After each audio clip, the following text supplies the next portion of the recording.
about PEMDAS. How are we going to perform PEMDAS? So, pag sinabi po natin na PEMDAS, it is an acronym. Sa mathematics is an acronym na kung saan PMDAS.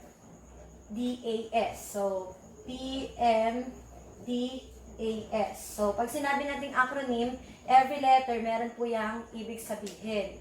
So, si letter P, it means parentheses.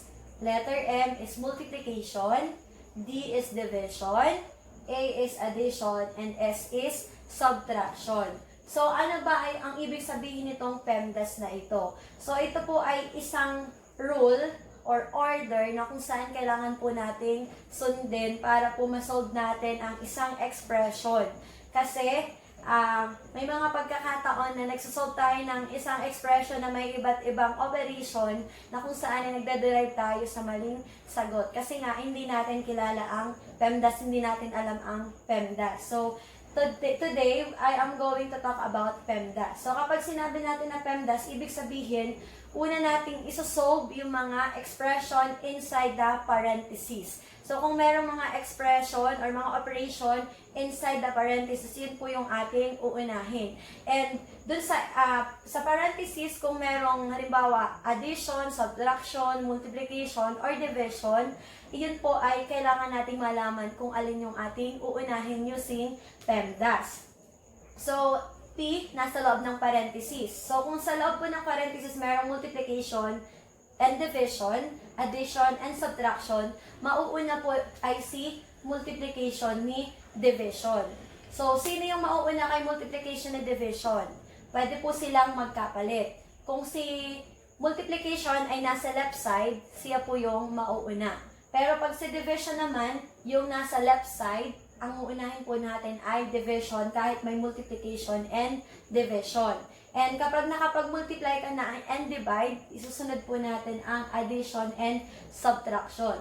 Sa addition and subtraction, pwede rin po silang magkapalit. Depende kung sino yung nasa left side, yung nasa kaliwa. So, lagi po natin tatandaan, yung nasa left ang uunahin natin. So, following PEMDAS, unahin po natin ang mga operation inside the parentheses. And then, kapag na-solve na natin yung mga nasa loob ng parentheses, isunod na po natin kung merong nasa labas na multiplication and division, tatandaan yung nasa left side ang mauuna. Si multiplication ni division. And tandaan din po natin, hindi pwedeng mauna si addition na subtraction kaysa kay multiplication ni division. Lagi po itong una. At pwede silang magkapalit, depende kung sino yung nasa left side. Ganon din po si addition and subtraction. Sila po ay pwedeng magkapalit kung sino yung nasa kaliwa. Yun ang ating uunahing isolve. So, yun po yung ibig sabihin ng PEMDAS. Parentheses, multiplication and division, pwedeng magkapalit. Addition and subtraction, pwedeng magkapalit. So, hindi po natin pwedeng ilagay yung P sa dulo. Mamamali po tayo. So, now, let us have examples or some examples. Halimbawa po, we have 2 divided by the difference of 4 minus 3 times 4 equals n. So, dito po sa ating expression na ito, we have 2 divided by the difference of 4 minus 1 times 4 equals n. Meron po tayong tatlong operation. So, using PEMDAS, kailangan po nating sumunod sa rule, PEMDAS. So, sabi po, PEMDAS, parentheses. Meron po tayong expression inside the parentheses. And that operation is 4 minus 3. So, yun po ang uunahin natin kasi nasa loob siya ng parentheses. So, anong gagawin natin dun sa mga hindi pa natin isosolve? Kopyahin po muna natin sila. So, si 2 divided by, kopyahin po muna natin, divided by 4 minus 3, i-perform na po natin siya, i-solve na natin. 4 minus 3 is equal to 1. Then, kopyahin, times 4 equals n. So, saan po nanggaling yung 1? That comes from 4 minus 3. Okay. And then, meron na lang po tayong dalawang operation. We have division and multiplication. So, following the order of PEMDAS, multiplication and division ang kasunod. So, sabi ko kanina, si multiplication and division ay pwedeng magkapalit, depende kung sino yung nasa left side.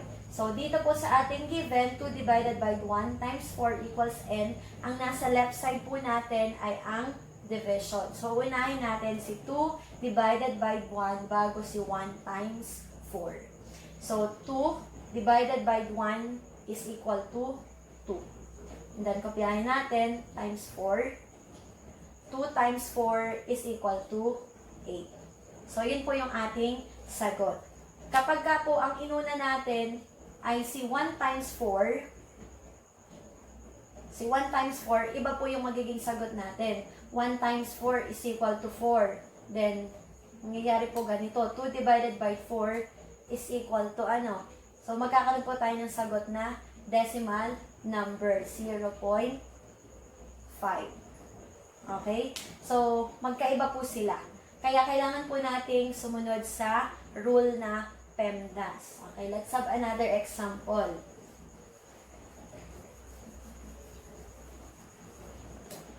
If we have 15 times 4 plus the quotient of 18 divided by 6 plus 2 equals n. Okay, so ilan po yung ating mga operations dito? We have multiplication, addition, division, and another addition. So using PEMDAS, PMDAS, parenthesis, multiplication, division, addition, and subtraction, meron po tayong nasa loob ng parenthesis. So uunahin po natin isolve yung nasa loob ng parenthesis. So kopyahin po muna natin yung hindi isosolve. 15 times 4 plus 18 divided by 6 is equal to 3. Then, kopyahin po yung natin ang expression plus 2 equals n. Okay? Kasunod po. So, kasunod naman po, we have multiplication, addition, and another addition. So, using PEMDAS, nauuna po si multiplication kaysa kay addition. Kaya ang unahin po natin ay 15 times 4. So, 15 times 4 is equal to 60. Plus 3 plus 2 equals n. So, kapag pinagsama-sama po natin ito, 60 plus 3 equals 63 plus 2 equals n. So, n is equal to 65. So, yan po yung ating sagot. Another example.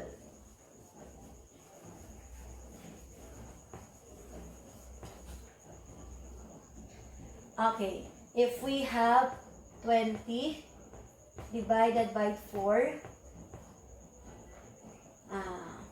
pulong po natin siya, parenthesis, 20 divided by 4 times 5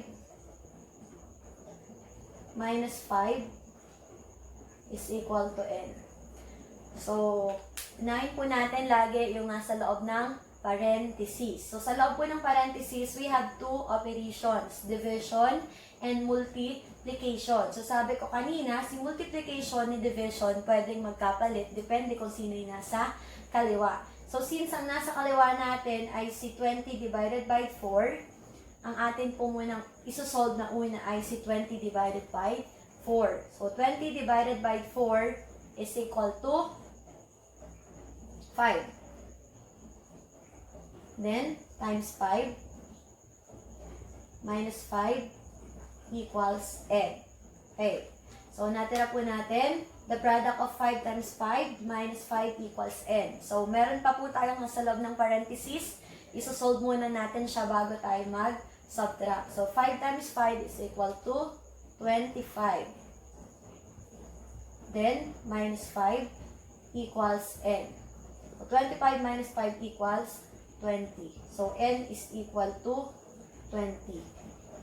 So, yun po yung ating sagot. So, tandaan, unahin po ang nasa loob ng parenthesis. So, inside the parenthesis, there are two operations. Pero dahil may rule tayo na si multiplication at division pwedeng magkapalit, depende kung sino yung nasa kaliwa, inuna natin si 20 divided by 4. So, 20 divided by 4 is equal to 5.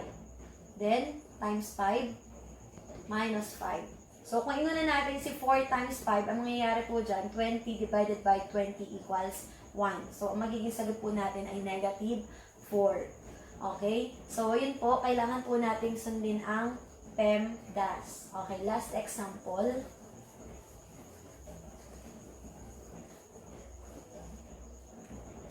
Okay, if we have 58 minus 2 times 4 divided by 2 plus 6 equals n.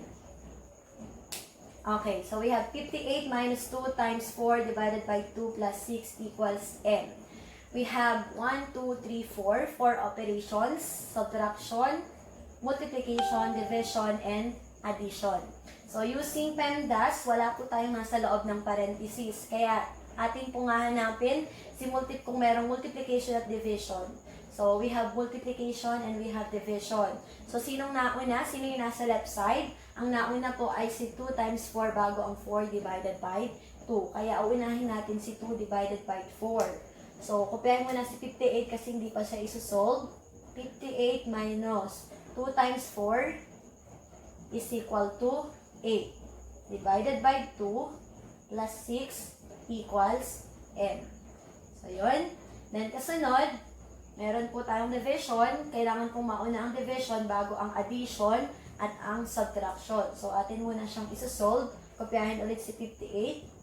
58 minus 8 divided by 2 is equal to 4. Then, kopyahin si 6 plus 6 equals n. So, dito po, we have subtraction and addition. So, alin ang uunahin natin? PEMDAS. Sabi ko kanina, pwedeng magkapalit si addition and subtraction, depende kung sino yung nasa kaliwa. So, ang nasa kaliwa po ay si subtraction. Kaya, ayun po ang ating uunahin. So, 58 minus 4 is equal to 54 plus 6 equals n. 54 plus 6 equals 60. So, n is equal to 60. So, ganun lang po mag-solve ng PEMDAS. So, tandaan, inside the parenthesis, kung mayroong expression inside the parenthesis, yun po ang ating uunahin. If there are different operations inside the parenthesis, tatandaan, uunahin si multiplication or division, depende kung sino nasa kaliwa, and then followed by addition and subtraction, depende kung sino yung nasa kaliwa. So, yun po yung tinatawag natin na PEMDAS.